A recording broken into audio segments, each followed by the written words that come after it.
The title of my talk today is Robotic and Minimally Invasive Living Donor Liver Transplantation. So liver transplantation, what is our need and the solution to our need? So the numbers of liver transplants in the United States. By the end of 2022, about 12,000 people were on the waiting list for liver transplantation. And throughout the year, about 12,800 was added to the waiting list. So on average, daily, 35 people were added to the liver transplant waiting list. Now, of all these people that were added, about 1,095 have died throughout 2020. That means about 9% of people on the waiting list died in 2020. And that means about 3 patients die every day while waiting for a new liver. The number of patients that are removed from the liver transplant list for being too sick for transplantation is about 10%. And a third of those people will eventually die within 60 days of removal from the list.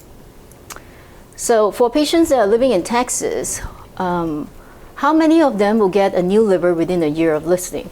It depends a little bit on this thing called the MEL score, which is a way we calculate how severe their liver disease is. The worse the liver disease is, the higher the MEL score is. So a MEL score of 30 to 40 are like some of the sickest people on the waiting list. And in Texas, about 62% of them will get transplanted within a year of being on the waiting list, whereas the rest will actually pass away. Now, for people on the bottom of the waiting list with a MEL score that are lower, 15 to 24, the majority of them within 1 year are still waiting for a new liver. And even about 16% of them have died while waiting for a new liver, even though their liver disease is not that severe. So what is the solution? Well, new livers come from 2 sources. One are deceased organ donors, and the second one living donors who can donate part of the liver to someone in need. The majority of organs in the United States come from donors who are brain dead or donors after circulatory death.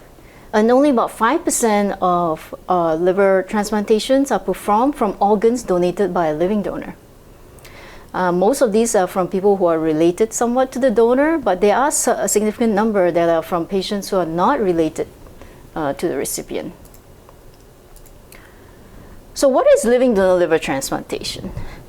For a living donor, what's going to happen during the operation is a portion of the liver will be removed. Say in this picture, on the right side, on the left side of the picture, the liver will be split in the donor between the left lobe and the right lobe.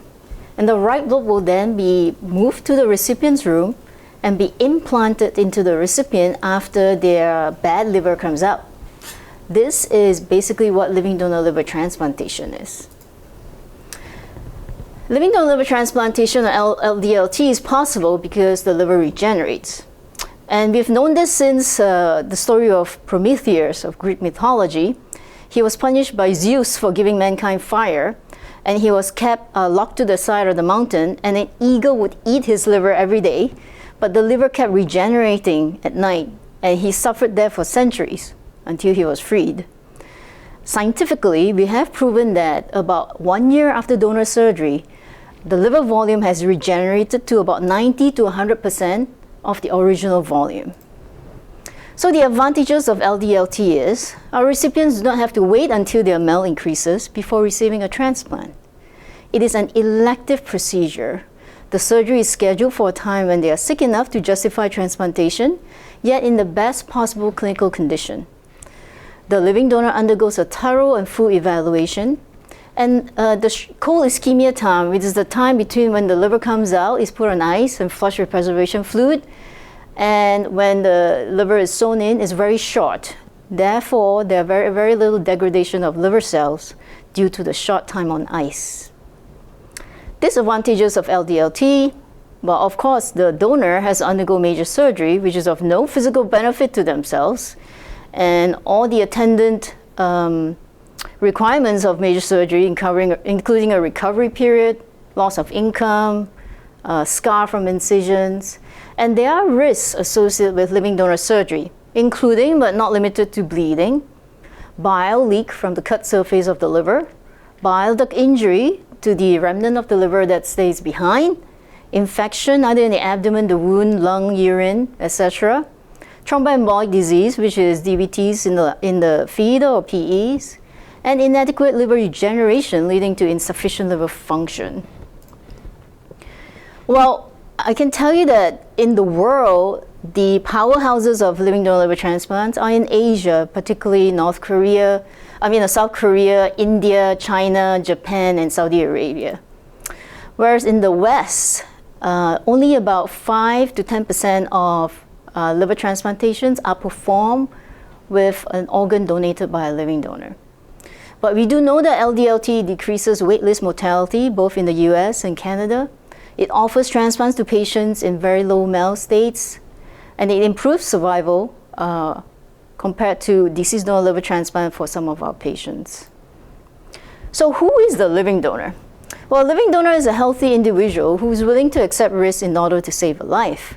For instance, this is one of my patients. This is a 19-year-old young man who met his high school friend during a reunion and realized he was on the waiting list for liver transplantation, and immediately filled up a questionnaire online and volunteered to be a living donor for his friend. Donor safety, therefore, is paramount, and donor well-being should be optimized. In terms of evaluating the post-donation quality of life for our living donors, 15% of donors do report donation-related issues or symptoms, including hernias, problems with scar tissue and adhesions, and 22% could not perform physical activities as well. 47% reports limitation in abdominal strength, 21% limitations in vigorous physical activity, and 19% limitations lifting significant weight. And that probably is explanatory because traditionally our incisions for living donors are as pictured above. On the right side, either a T scar or a big L scar. In terms of symptoms post-donation from incision, donors have reported keloid scars, rib pain mainly because when we have to do it via the open incision, we have to retract on the rib cage for hours to expose the liver, as all our livers are protected by the rib cage, and also incisional discomfort.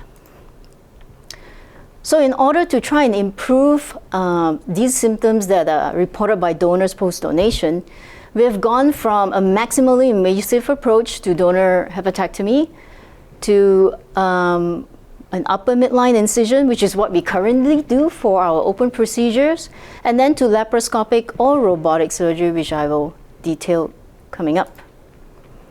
Now, in terms of evolution of minimally invasive liver surgery, and I'm talking about robotic or laparoscopic approach to liver resections, laparoscopic liver surgery started in the 1990s. That's the blue line. And numbers didn't really go up until 2006 and 2007, where there was a huge increase in the number of laparoscopic liver resections performed worldwide due to improvements in laparoscopic instruments and improved training in places that do a lot of laparoscopic liver surgery.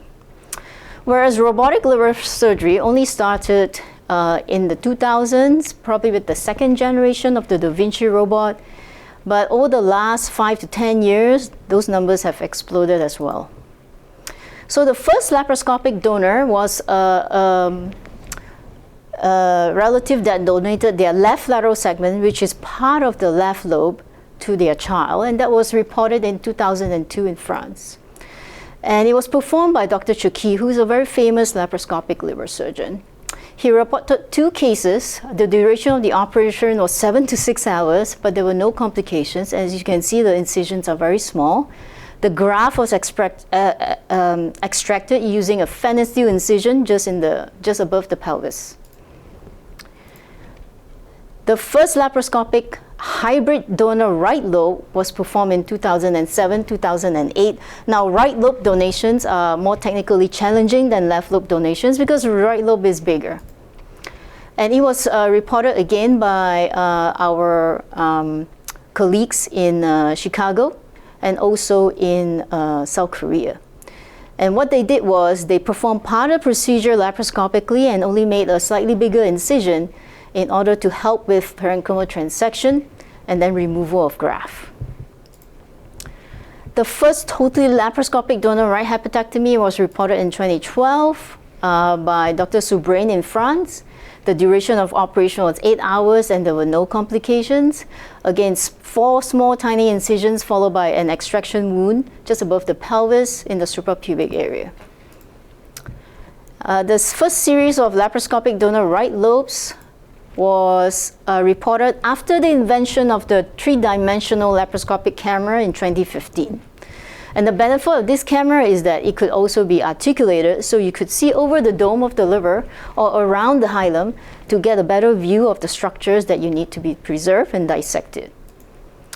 So the largest laparoscopic donor series is a multi-center study from South Korea, where the average duration of operation was 340 minutes, and complications overall was 10%, and serious complications, which are Clavian 3 or 4 complications, of only 4.9%.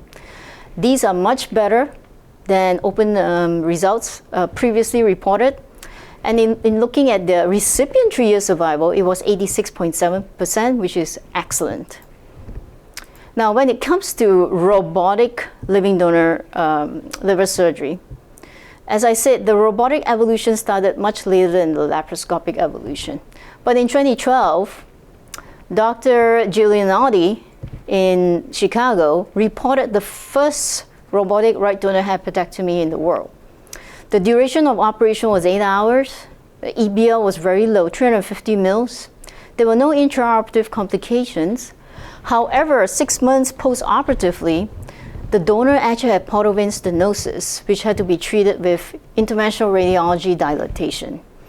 And I think since this report, interest in robotic donor hepatectomy cooled down a little bit until 2016, where the first series of totally robotic donor right lobes were reported by Professor Poda Chen in Taiwan. And then since then, multiple centers have reported series of robotic donor hepatectomies worldwide. This is basically another approach to provide minimally invasive surgery to our living donors instead of laparoscopy. In the United States, there have been some growth in series of robotic living donors from centers including at Leahy in Massachusetts, Methodist here, Baylor in Dallas, VCU Virginia, Columbia and Cornell in New York. In terms of all the single centers, they have reported very good outcomes.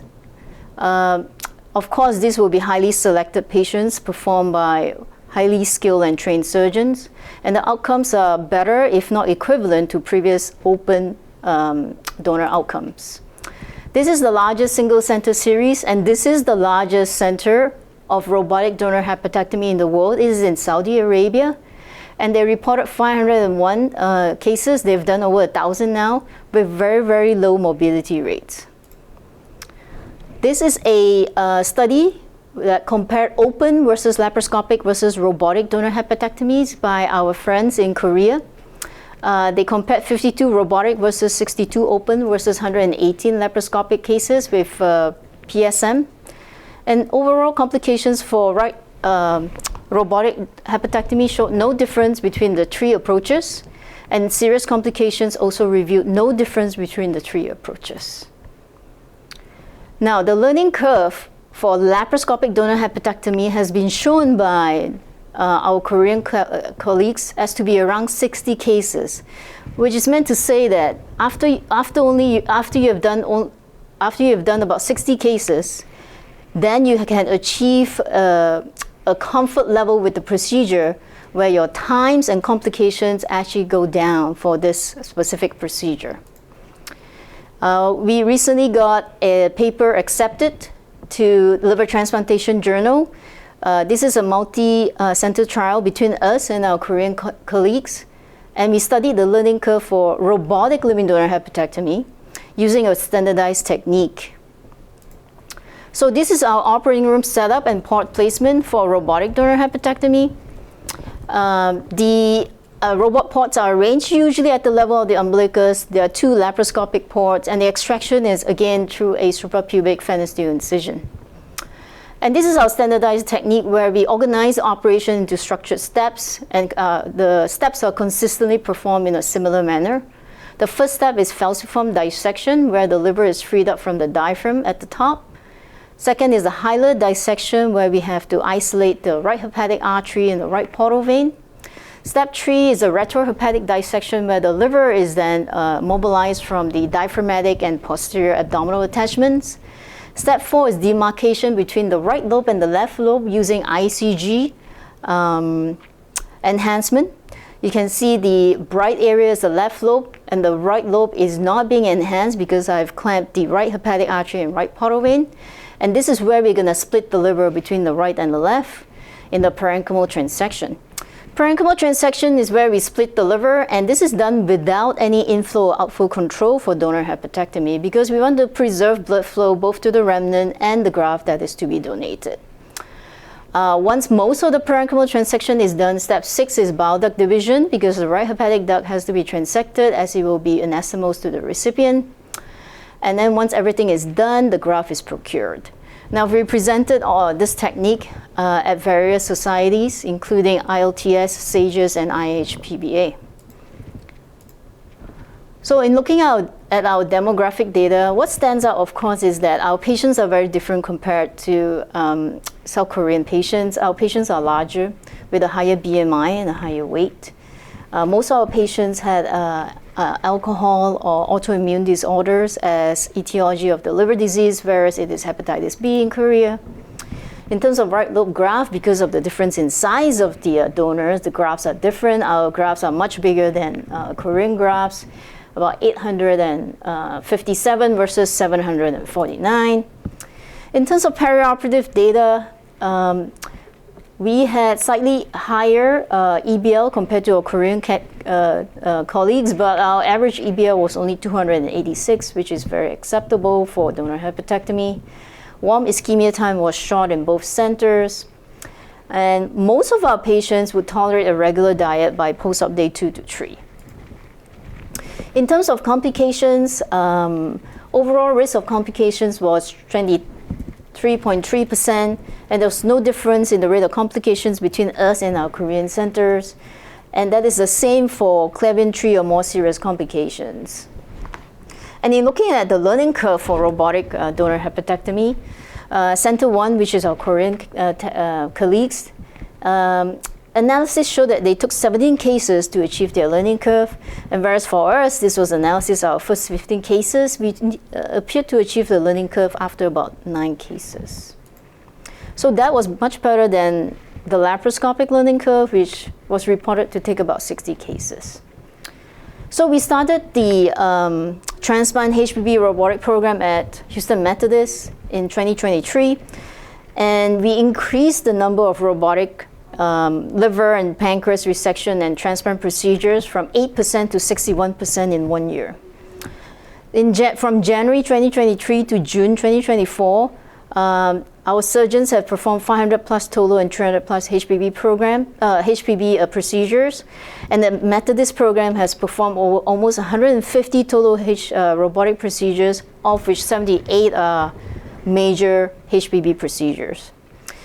From September 2023 to now, which is about a year when we started living donor liver transplantation at HMH, we have performed 13 living donor liver transplantations, of which the robotic approach was used in about 54% of donors. So in conclusion, minimally invasive living donor hepatectomy is feasible in specialized centers with a deliberate standardized approach. I believe laparoscopic and robotic approach have similar outcomes, but the robotic approach probably has a better learning curve, needing a smaller amount of cases to achieve mastery, but may have increased cost considerations. And in order to achieve mastery in the robotic platform, we need to use adjuncts that's simulation, proctoring, and very careful prospective monitoring of outcomes and operative performance. Thank you very much. Okay, well, thank you for that very insightful overview. I got a few questions here, right? So I did notice in the graph there was a bit of a dip in 2016 when you were comparing the robotic versus laparoscopic approaches. Was there any reason for that dip? I know you said there was one earlier, right, in about 2010 or 12 or so? So the first robotic donor hepatectomy, even though the early outcome was good, eventually the donor needed another procedure to fix a problem with the portal vein that got a little narrowed. And I think since that time, a lot of donor surgeons were a little hesitant to keep pushing the envelope that way. And also, you know, we were probably waiting for better robots to come around. So I think 2012 was probably when the second generation was being used, or the third generation, and now most people are using the fourth, if not the fifth generation. Got it. I guess this goes into my other questions. So remind me again, what's the percentage of living donor versus deceased donor liver transplantations? Well, in North America or in the United States, it's about 6% living donor versus 94% deceased donor.